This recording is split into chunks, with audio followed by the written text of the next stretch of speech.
பாப்புக்குட்டிக்கு food ஊட்ட ஆரம்பிச்சிலேருந்து evening டைமில் ஏதோ கிச்சன் கிட்ட ரொம்ப பிஸியாக இருக்கிற மாதிரியே இருக்குது. ஏன்னா அவளுக்கு தனியாக சாப்பாடு ரெடி பண்ணி ஊட்டி விடணும், எங்களுக்கும் நைட்டு டின்னருக்கு வந்து ரெடி பண்ணணும்.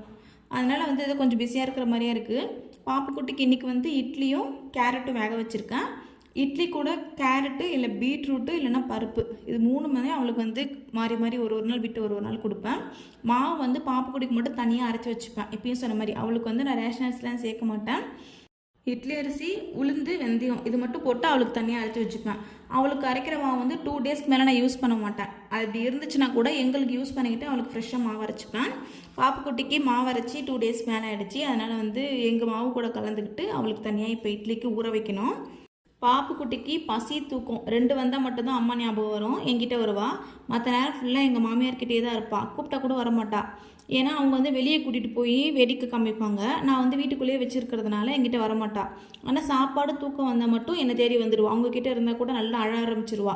அவங்க எடுத்துகிட்டு வந்து என்கிட்ட கொடுத்துருவாங்க. அவளுக்கு தூக்கம் வருதுன்னு நினைக்கிறேன், இல்லைன்னா சாப்பாடு வேணும்னு நினைக்கிறேன்னு சொல்லி கொடுத்துருவாங்க. சாப்பாடு ரெடி பண்ணிகிட்டு இருக்கும்போதே கத்த ஆரம்பிச்சிட்டா. சரி, அப்புறம் தூக்கிட்டு வந்துட்டேன். இட்லி கொஞ்சம் நேரம் ஆறுனதுக்கப்புறம் கொடுக்கலாம் அப்படின்னு சொல்லிட்டு ஆற வச்சுட்டு இருந்தேன். அதுக்குள்ளே கிச்சன்கிட்ட வந்து அவ்வளோ சேட்டை பண்ணிகிட்டு இருந்தா.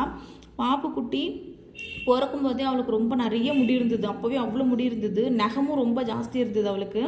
இப்போ வளர வளர முடி ரொம்ப அதிகமாகிடுச்சு. சம்மர் டைமுக்கு பாவம் ரொம்ப அவளுக்கு வந்து அன்கம்ஃபர்டபுளாக இருக்குது போல இருக்குது. தலையை போட்டு சொரிஞ்சிக்கிறா. இதுக்கே வீக்லி 3 டைம்ஸ் வந்து அவளுக்கு நான் தலைக்கு ஊற்றி விட்டுருவேன். அதுக்கே ஒரு மாதிரி அன்கம்ஃபர்டபுளாக ஃபீல் பண்ணுறேன்னு நினைக்கிறேன். அதனால் வந்து ஹஸ்பண்டை சொல்லிட்டு இருந்தேன், அவளுக்கு சீக்கிரம் மொட்டை போட்டுடலாம், காது கூட மெதுவாக கொத்திக்கலாம், ஃபஸ்ட்டு அவளுக்கு மொட்டை போட்டுடலாம் அப்படின்ட்டு. அது இல்லாமல் பாப்புக்குட்டிக்கு வந்து சாமி முடின்னு சொல்லுவாங்கள்ல, சாமி ஜடை வேறு பின்னாடி நிறைய போட்டுருச்சு. ஸோ அதனால் சாமியும் முடி கேட்குது அப்படின்ற மாதிரி ஒரு மாதிரி எனக்கு யோசனையாக ஆரம்பிச்சிருச்சு. அதனால் ஃபஸ்ட்டு அவளுக்கு வந்து முடி எடுத்துடலான்னு சொல்லியிருக்கோம். சீக்கிரமாக பாப்புக்குட்டிக்கு மொட்டை அடிச்சிடலான் இருக்கோம். நெக்ஸ்ட் வீடியோவில் பார்க்கலாம். பாய்.